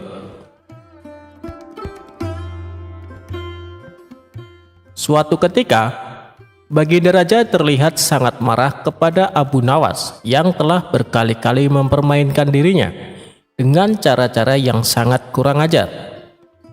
Tak main-main, bahkan kali ini Baginda Raja ingin membunuh Abu Nawas jika gagal dalam melaksanakan perintahnya. Hei Abu Nawas, sekarang juga kamu harus mempersembahkan kepadaku seekor harimau berjenggot. Jika gagal, aku akan membunuh engkau, tegas Baginda Raja. Ya Tuanku Paduka, semua perintah Paduka akan hamba laksanakan. Namun untuk yang satu ini, hamba mohon waktu 8 hari, jawab Abu Nawas. Setelah percakapan itu, Abu Nawas pulang ke rumahnya. Sepertinya ia sudah menangkap gelagat bahwa kali ini Baginda Raja memang sangat marah kepadanya. Baginda Raja rupanya sedang mencari akal agar dapat mencelakakan Abu Nawas. Jadi aku juga harus berhati-hati, pikir Abu Nawas dalam perjalanan. Setibanya di rumah, Abu Nawas memanggil 4 orang tukang kayu dan disuruh untuk membuat kandang macan. Hanya dalam 3 hari kandang macan tersebut sudah jadi. Abu Nawas lalu berpesan kepada istrinya agar menjamu orang yang berjenggot apabila datang ke rumah. Istriku, jika nanti engkau mendengar aku mengetuk pintu, suruh dia masuk ke dalam kandang itu, kata Abu Nawas sambil menunjuk kandang macan itu. Baik suamiku, jawab istrinya. Ia kemudian bergegas pergi menuju musola dan membawa sajadah. Hei Abu Nawas, tumben sholat di sini, tanya imam dan penghulu musola itu. Sebenarnya saya mau menceritakan hal ini kepada orang lain, tapi kalau tidak kepada tuan penghulu, kepada siapa lagi saya mengadu, jawab Abu Nawas. Tadi malam saya ribut dengan istri saya, itu sebabnya saya tidak mau pulang ke rumah. Abu Nawas melanjutkan ceritanya. Pucuk dicinta, ulam pun tiba. Kubiarkan Abu Nawas tidur di sini, dan aku pergi ke rumah Abu Nawas menemui istrinya. Sudah lama aku menaruh hati kepada perempuan cantik itu, pikir penghulu itu yang duduk di depan Abu Nawas. Abu Nawas, bolehkah aku menyelesaikan perselisihan dengan istrimu itu? Tanya sang penghulu. Silahkan, hamba sangat berterima kasih atas kebaikan hati tuan, jawab Abu Nawas. Tak menunggu waktu lama, penghulu itu pergi ke rumah Abu Nawas dengan hati berbunga-bunga dan dengan wajah berseri-seri. Setelah sampai, ia mengetuk pintu rumah Abu Nawas. Begitu pintu terbuka, ia langsung menghampiri istri Abu Nawas dan diajak untuk bersanding. Hei Adinda, apa gunanya punya suami jahat dan melarat? Lagi pula Abu Nawas tak karuan. lebih baik kamu jadi istriku. Kamu dapat hidup senang dan tidak kekurangan sesuatu apapun, kata penghulu itu. Baiklah jika keinginan Tuan demikian, jawab istri Abu Nawas. Tak berapa lama kemudian, terdengar pintu rumah Abu Nawas diketuk oleh seseorang. Ketukan itu membuat penghulu kaget dan kebingungan kemana ia harus bersembunyi. "Tuan, silakan bersembunyi di dalam kandang itu," kata istri Abu Nawas sambil menunjuk kandang yang terletak di dalam kamar Abu Nawas. Tanpa pikir panjang lagi, penghulu itu masuk ke kandang itu dan menutupnya dari dalam. Sedangkan istri Abu Nawas segera membukakan pintu sambil menengok ke kanan dan kiri. Abu Nawas lalu masuk ke rumah. "Hei istriku, apa yang ada di dalam kandang itu?" tanya Abu Nawas. "Tidak ada apa-apa," jawab istrinya. "Apa putih-putih itu?" tanya Abu Nawas dengan penasaran. Lalu melihat penghulu itu gemetaran karena malu dan ketakutan. Setelah 8 hari, Abu Nawas memanggil 8 kuli untuk memikul kandang itu ke istana. Para warga ternyata sudah geger ingin melihat harimau berjenggot. Karena seumur hidupnya, mereka tidak pernah melihat harimau berjenggot. Jangankan melihat, mendengar harimau berjenggot pun belum pernah. Mereka terheran-heran akan kehebatan Abu Nawas yang telah memiliki seekor harimau berjenggot. Tetapi begitu melihat penghulu di dalam kandang itu, mereka tidak bisa bilang apa-apa. Selain mengiringi kandang itu sampai ke istana, hingga menjadi arak-arakan panjang, si penghulu menjadi sangat malu. Tak lama kemudian, sampailah iring-iringan itu ke dalam istana. "Hei Abu Nawas, apa kabar? Apakah kamu sudah berhasil mendapatkan harimau berjenggot?" tanya Baginda. "Dengan berkat dan doa tuanku, alhamdulillah hamba berhasil," jawab Abu Nawas. Maka dibawalah kandang itu ke hadapan Baginda Raja. Ketika Baginda hendak melihat harimau tersebut, si penghulu memalingkan mukanya ke arah lain dengan muka merah padam karena perasaan malu bercampur takut. Tiba-tiba Baginda Raja menggeleng-gelengkan kepala dengan takjub.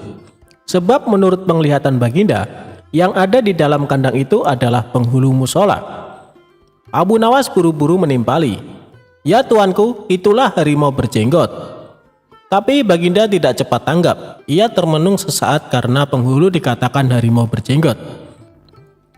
Tiba-tiba Baginda bergoyang ke kiri dan ke kanan seperti orang berdoa. Penghulu, kata Baginda. "Ya tuanku Paduka, perlukah memberitahukan kenapa hamba dapat menangkap harimau berjenggot ini di rumah hamba sendiri?" kata Abu Nawas. Baginda Raja menganggukkan kepala tanda setuju. Abu Nawas pun menceritakan apa yang terjadi sebelumnya kepada Baginda Raja. Ya, aku maklum sudah," ujar Baginda Raja sambil menoleh ke kandang itu dengan mata berapi-api. Melihat hal itu, Baginda sangat murka kepada sang penghulu. Sebab ia semestinya menegakkan hukum, ia pula yang melanggarnya, ia telah berkhianat. Baginda segera memerintahkan punggawa mengeluarkan penghulu dari kandang dan diarak keliling pasar, setelah sebelumnya dicukur botak agar diketahui oleh seluruh rakyat betapa aibnya orang yang berkhianat.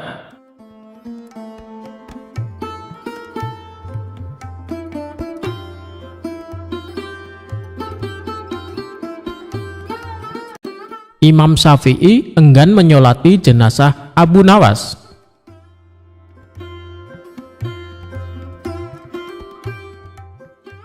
Abu Nawas dengan nama lengkap Abu Ali Al-Hasan bin Hani Al-Hakimi dikenal sebagai seorang penyair Arab yang sangat lihai. Namun di berbagai belahan dunia, Abu Nawas dikenal sebagai seorang sosok yang lucu, kocak alias jenaka. Abu Nawas juga sangat cerdik saat menghadapi raja dan memecahkan teka-teki yang belum ada jawabannya. Abu Nawas adalah seorang sufi yang paham Al-Quran dan hadis. Tetapi dia menampakkan tingkah konyol dan kontroversi. Dia hidup di masa Raja Harun Ar-Rasyid dari dinasti Abbasiyah, sekaligus hidup di masa Imam Syafi'i. Masa muda Abu Nawas dikenal sebagai pemabuk yang gemar minum khamar, bahkan dijuluki penyair khamar. Imam Syafi'i kurang suka dengan sikap Abu Nawas karena dianggap tidak mencerminkan seorang muslim.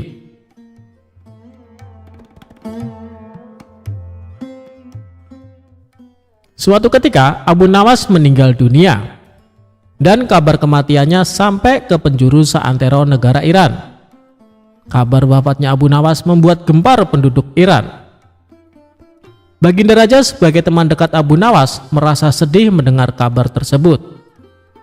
Sementara Imam Syafi'i juga mendengar kabar wafatnya Abu Nawas. Namun Imam Syafi'i enggan menyolati jenazah Abu Nawas. Sementara di satu sisi banyak warga berkumpul di rumah Abu Nawas untuk melayat dan mendoakan jenazah Abu Nawas. Ketika jenazah Abu Nawas hendak dimandikan, salah seorang warga menemukan kertas di saku Abu Nawas. Kertas tersebut ternyata berisi syair Abu Nawas yang ditulis terakhir kali sebelum beliau meninggal dunia. Adapun isi syair tersebut sebagai berikut.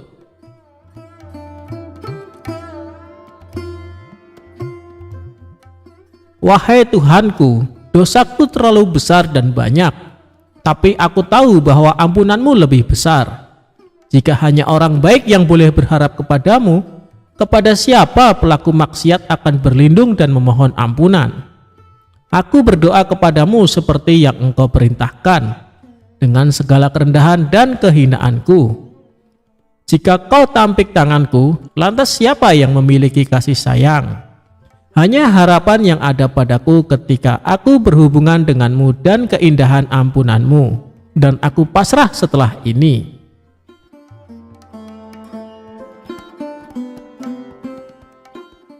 Kemudian salah seorang warga membawa kertas berisi syair Abu Nawas ke rumah Imam Syafi'i. Warga tersebut menjelaskan bahwa kertas tersebut ditemukan di saku Abu Nawas saat akan dimandikan. Setelah membaca syair Abu Nawas tersebut, Imam Syafi'i sangat sedih dan menangis sejadi-jadinya. Kemudian Imam Syafi'i pergi ke rumah Abu Nawas untuk menyolatkan jenazahnya. Itulah kisah syair terakhir Abu Nawas yang mampu meluluhkan pemilik mazhab terbesar, yaitu Imam Syafi'i. Semoga kita bisa mengambil hikmah dari kisah Abu Nawas yang hidup sejaman dengan Imam Syafi'i.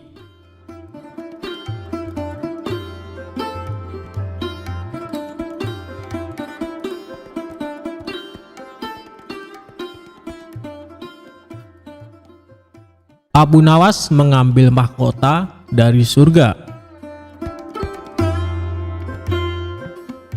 Dikisahkan, pada suatu hari Baginda Raja menyamar menjadi rakyat biasa. Beliau ingin menyaksikan kehidupan di luar istana tanpa sepengetahuan siapapun agar lebih leluasa bergerak. Baginda mulai keluar istana dengan pakaian yang amat sederhana, agar tidak terlihat seperti seorang raja oleh rakyatnya. Ketika raja sampai di sebuah perkampungan, beliau melihat beberapa orang berkumpul. Setelah Baginda mendekat, ternyata seorang ulama sedang menyampaikan kuliah tentang alam barzah. Kemudian ada pertanyaan dari seseorang yang datang dan bergabung di tempat itu. Ia bertanya kepada ulama tersebut, "Kami menyaksikan orang kafir pada suatu waktu dan mengintip kuburnya.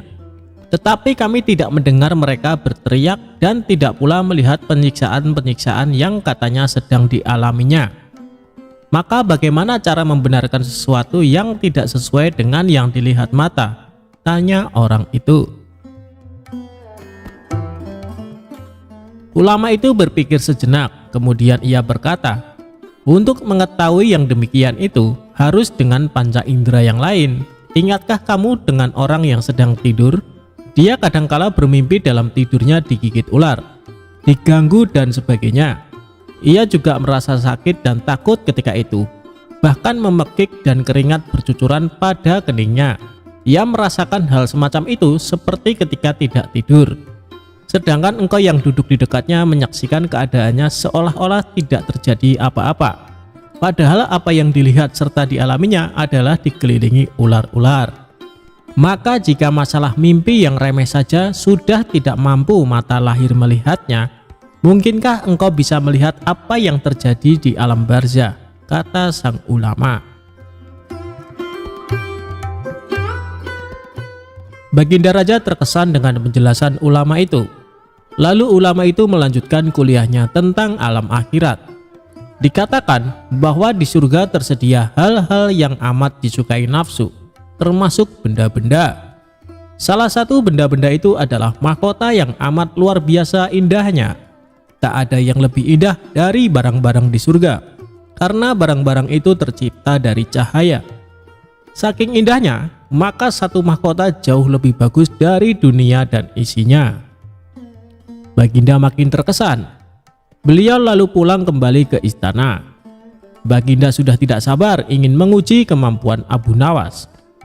Baginda Raja memerintahkan menterinya untuk memanggil Abu Nawas ke hadapannya.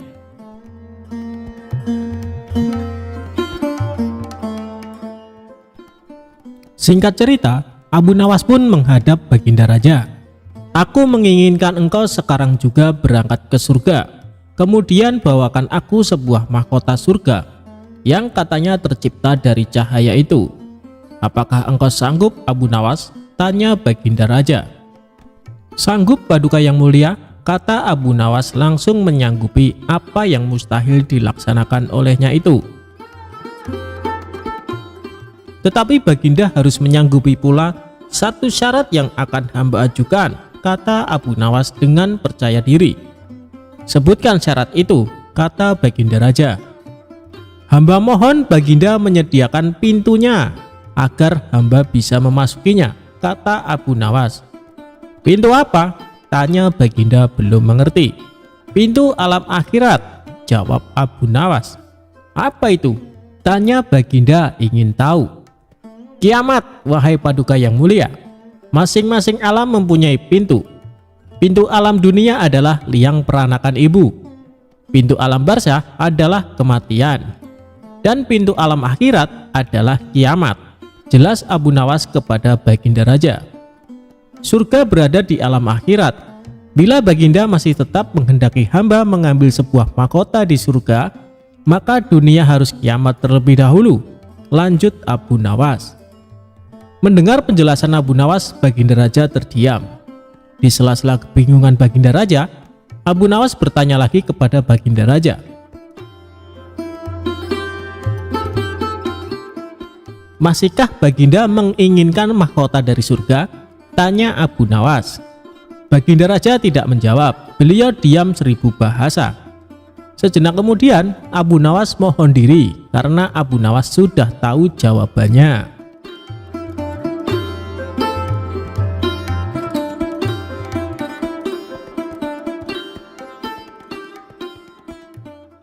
Abu Nawas tetap bisa cari solusi.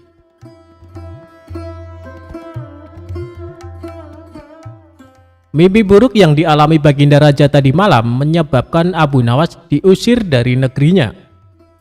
Abu Nawas tidak berdaya. Bagaimanapun ia harus segera menyingkir meninggalkan negerinya hanya karena mimpi.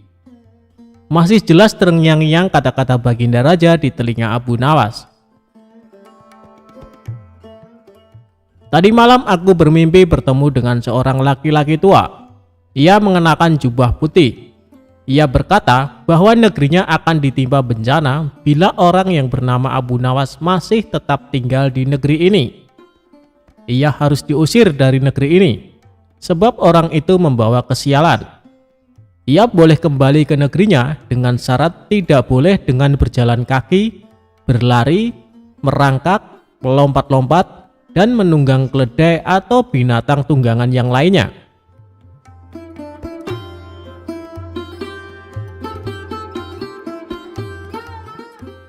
Dengan bekal yang diperkirakan cukup, Abu Nawas mulai meninggalkan rumah dan istrinya. Istri Abu Nawas hanya bisa mengiringi kepergian suaminya dengan deraian air mata. Sudah 2 hari penuh Abu Nawas mengendarai keledainya. Bekal yang dibawanya pun mulai menipis.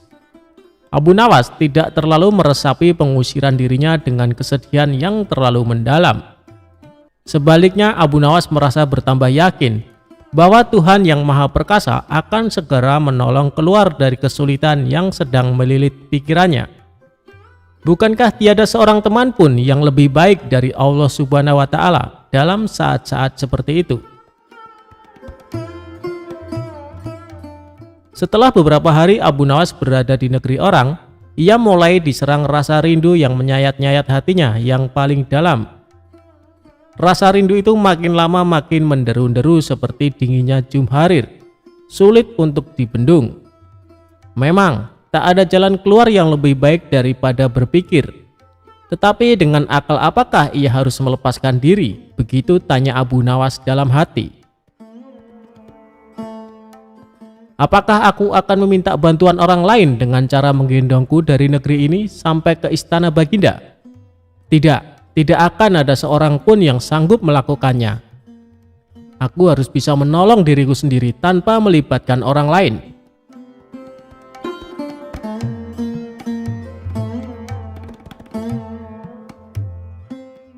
Pada hari ke-19, Abu Nawas menemukan cara lain yang tidak termasuk larangan Baginda Raja. Setelah segala sesuatunya dipersiapkan, Abu Nawas berangkat menuju ke negerinya sendiri. Perasaan rindu dan senang menggumpal menjadi satu. Kerinduan yang selama ini melecut-lecut semakin menggila karena Abu Nawas tahu sudah semakin dekat dengan kampung halaman. Mengetahui Abu Nawas bisa pulang kembali, penduduk negeri gembira. Desas-desus tentang kembalinya Abu Nawas segera menyebar secepat bau semerbak bunga yang menyerbu hidung. Kabar kepulangan Abu Nawas juga sampai ke telinga Baginda Raja. Baginda juga merasa gembira mendengar berita itu, tetapi dengan alasan yang sama sekali berbeda. Rakyat gembira melihat Abu Nawas pulang kembali karena mereka mencintainya. Sedangkan Baginda Raja gembira mendengar Abu Nawas pulang kembali karena beliau merasa yakin kali ini pasti Abu Nawas tidak akan bisa mengelak dari hukuman. Namun Baginda amat kecewa dan merasa terpukul melihat cara Abu Nawas pulang ke negerinya. Baginda sama sekali tidak pernah membayangkan kalau Abu Nawas ternyata bergelayut di bawah perut keledai. Sehingga Abu Nawas terlepas dari sanksi hukuman yang akan dijatuhkan karena memang tidak bisa dikatakan telah melanggar larangan Baginda Raja karena Abu Nawas tidak mengendarai keledainya.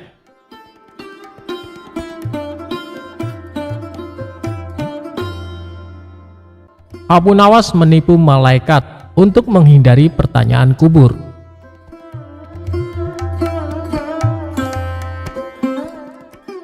Abu Nawas adalah seorang sosok yang dekat dengan Khalifah Harun. Semasa hidupnya, Abu Nawas dikenal sebagai orang yang cerdik, jahil, dan kerap membuat orang sekitarnya jengkel. Tidak hanya pada manusia, kejahilan Abu Nawas juga pernah terjadi kepada malaikat. Dia mengelabui malaikat Mungkar dan Nakir ketika Abu Nawas wafat. Hal ini bermula ketika Abu Nawas menjadi buronan sang raja yang ketika itu marah kepadanya. Para pasukan mencari Abu Nawas atas perintah raja agar ditangkap dalam keadaan hidup atau mati. Setelah mencari kesana kemari, pasukan sang raja nihil menangkap Abu Nawas dan kembali pulang ke kerajaan.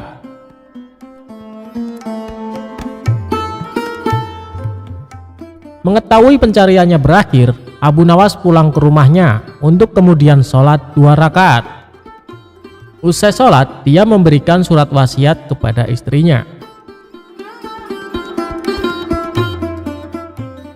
Beberapa waktu pun berlalu dan Abu Nawas wafat. Dari situ, kisah Abu Nawas menipu malaikat pun dimulai.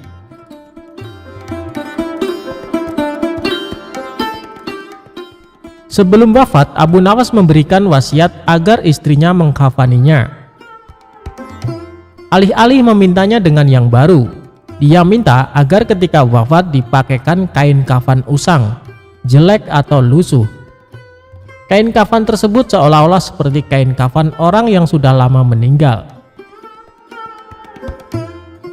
Berdasarkan kisah yang sudah turun-menurun, diceritakan kalau Abu Nawas pun sudah berada di alam kubur. Namun, Kebingungan melanda malaikat Mungkar dan Nakir. Tugas malaikat tersebut adalah menanyakan atau menguji keyakinan orang yang sudah meninggal. Mereka bingung karena arwah tersebut menggunakan kain kafan kotor dan lusuh, tidak seperti orang yang baru meninggal. Kedua malaikat itu pun berdebat, apakah orang tersebut merupakan penghuni lama atau baru di alam kubur. Setelah berdebat panjang, kedua malaikat bersepakat untuk menanyakan keimanan arwah tersebut. Man robuka, atau siapa Tuhanmu? Tanya malaikat Mungkar.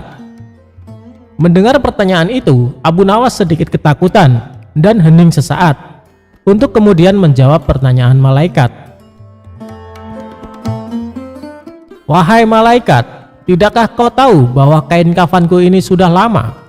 Bukan orang yang baru meninggal dunia, jawabnya.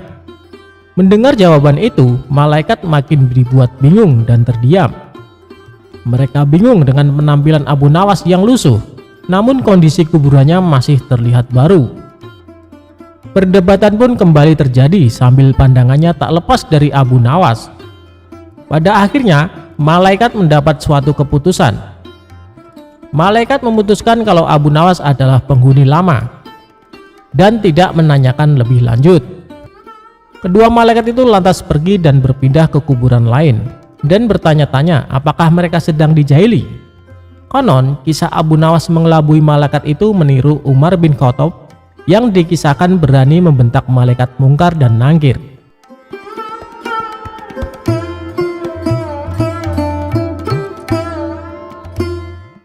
Abu Nawas dihukum masuk kandang singa gara-gara bikin kesal Baginda Raja. Suatu hari Abu Nawas nekat menjahili Baginda Raja. Kali ini usilnya tergolong kelewat batas karena Baginda Raja hampir saja kehilangan nyawa. Akibatnya Baginda Raja menjadi sangat murka dengan ulah Abu Nawas itu. Sebenarnya perbuatan Abu Nawas semata-mata hanya ingin membalas atas perlakuan Baginda Raja kepadanya.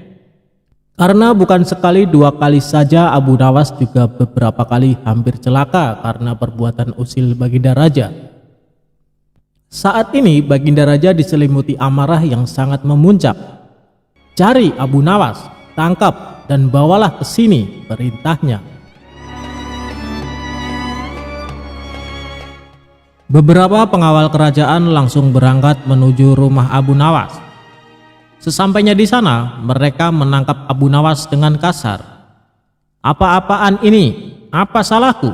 tanya Abu Nawas ketakutan. "Kami diperintahkan Baginda Raja untuk menangkapmu. Kalau kamu menolak, kami tetap akan membawamu dengan cara paksa," jawab para pengawal. Abu Nawas pun hanya bisa pasrah. Ia kemudian digiring ke istana dihadapkan ke Baginda Raja. "Ampun Paduka yang mulia, kenapa hamba diperlakukan kasar begini?" tanya Abu Nawas. "Kamu jangan pura-pura tidak tahu, kamu telah membuat aku murka. Perbuatan usilmu kemarin hampir saja membuatku mati. Kamu keterlaluan dan sangat kurang ajar," jawab Baginda Raja penuh emosi. "Maafkan hamba Paduka yang mulia, hamba khilaf," ucap Abu Nawas. "Saat ini sudah tidak ada maaf bagimu, kamu harus dihukum mati," bentak Baginda Raja. "Lalu dengan cara apa hamba dihukum mati Paduka? Dipancung atau digantung?" tanya Abu Nawas. Bukan dengan cara seperti itu. Karena hukuman seperti itu hanya jadi bahan lelucon bagimu," balas Baginda Raja bertambah emosi. Abu Nawas menangkap keseriusan pada diri Baginda Raja. "Sepertinya Paduka tidak main-main. Ia terlihat sangat marah padaku," pikir Abu Nawas. Bahkan para menteri dan prajurit menundukkan kepala. Tidak ada yang berani menatap Baginda Raja. "Hai pengawal, masukkan Abu Nawas ke kandang singa," teriak Baginda Raja memecah keheningan. Para menteri dan segenap prajurit terkejut mendengar perintah tersebut. Karena walau bagaimanapun Abu Nawas adalah sosok yang baik. Sering berjasa mengungkap kasus-kasus di dalam istana yang sulit terpecahkan. Mereka tidak sampai hati melihat Abu Nawas tewas mengenaskan diterkam singa buas. Tapi karena ini adalah titah Baginda Raja, tidak ada seorang pun yang berani menentangnya. Lalu seorang penasehat istana berkata, "Ampun Paduka yang mulia, apakah tidak berlebihan hukuman yang diberikan? Bukankah lebih baik bila Abu Nawas dihukum penjara saja?" ujar penasehat istana coba membela Abu Nawas. "Kalau tidak suka dengan keputusanku, kau boleh ikut dengan Abu Nawas," hardik Baginda Raja. Sang penasehat istana hanya terdiam, ia tidak berani membantahnya. Sementara Abu Nawas tertunduk lesu mendengar keputusan tersebut, tubuhnya langsung lemas dan gemeteran. Namun, ketika hendak dimasukkan ke kandang singa, Abu Nawas berkata, "Ampun Paduka yang mulia, hamba ikhlas menerima hukuman ini dan hamba sudah pasrah. Tapi berilah waktu hamba 3 bulan. Hamba ingin agar di akhir kematian disibukkan oleh amal ibadah." Sejenak Baginda Raja terdiam. Tidak beberapa lama kemudian Baginda Raja berkata, "Baik, aku kabulkan permintaanmu. Tapi selama itu pula kamu harus hidup dalam penjara dan kamu dilarang menemui keluargamu." Abu Nawas pun menyetujui syarat tersebut. "Kalau diperkenankan, bolehkah saya minta satu permintaan lagi?" tutur Abu Nawas. "Apa permintaanmu?" tanya Baginda Raja. "Supaya kehidupan hamba di dalam penjara tidak membosankan, izinkan hamba memberi makan singa yang ada di kandang," jawab Abu Nawas. "Tidak masalah, nanti ruang penjaramu bersebelahan dengan kandang singa," ujar Baginda Raja. Maka dimasukkanlah Abu Nawas ke penjara. Pada bulan pertama Abu Nawas melalui waktu dengan beribadah, sedangkan tiap pagi dan sore diisi dengan memberi makan singa. Pada bulan kedua dan ketiga, Abu Nawas makin tekun beribadah. Ia juga lebih rajin memberi makan singa. Abu Nawas memperlakukan singa itu layaknya sahabat. 3 bulan pun berlalu, dan tibalah saatnya bagi Abu Nawas untuk menjalani hukuman atas perintah Baginda Raja.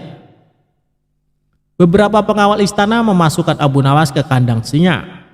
Sementara para menteri yang ikut menyaksikan merasa iba dengan nasib Abu Nawas. Tapi tiba-tiba terjadi peristiwa tidak terduga saat Abu Nawas berada di dalam kandang singa. Singa tersebut tidak menerkam, tapi justru menjilati kaki dan tangan Abu Nawas. Abu Nawas pun membalasnya dengan mengelus-elus tubuh dan kepala singa. Singa yang terkenal buas ini mendadak tunduk dan nurut kepada Abu Nawas. Sontak saja pemandangan itu membuat mereka yang hadir menjadi terkejut dan heran. "Abu Nawas ternyata punya kesaktian," ujar salah satu menteri. Dikarenakan singa itu tidak menerkam, akhirnya Abu Nawas dikeluarkan dari kandang singa dan disuruh menghadap Baginda Raja. "Hai Abu Nawas, kenapa singa itu tidak mau menerkammu? Kamu punya kesaktian apa?" tanya Baginda Raja merasa heran. "Sama sekali hamba tidak punya kesaktian Paduka," jawab Abu Nawas. "Tapi kenapa singa itu tidak memakanmu?" tanya Baginda Raja lagi. "Begini Paduka yang mulia, selama 3 bulan ini hamba rutin memberi singa itu makan dan minum. Dan hamba juga memperlakukan dia dengan baik. Oleh sebab itulah hamba tidak dimangsanya. Sebab dia pikir hamba adalah orang yang berjasa bagi dia. Padahal hanya 3 bulan hamba memperlakukan dia dengan baik. Dia memang seekor singa yang buas, tapi dia tahu balas budi. Buktinya dia tidak memangsa hamba. Sedangkan Paduka sendiri bertahun-tahun hamba mengabdi kepada Paduka dan berjasa bagi istana ini. Tapi hanya karena satu kesalahan, Paduka begitu tega menjatuhkan hukuman mati kepada hamba," tutur Abu Nawas menjelaskan. Mendengar hal itu, Baginda Raja pun menyadari akan kesalahannya. "Maafkan aku Abu Nawas, aku telah berbuat khilaf. Baiklah, sekarang kamu boleh pulang, dan ini ada hadiah uang untukmu dan keluargamu. Terimalah sebagai rasa terima kasihku karena telah menyadarkanku," ujar Baginda Raja. Berkat kecerdikannya, Abu Nawas kembali lolos dari hukuman mati.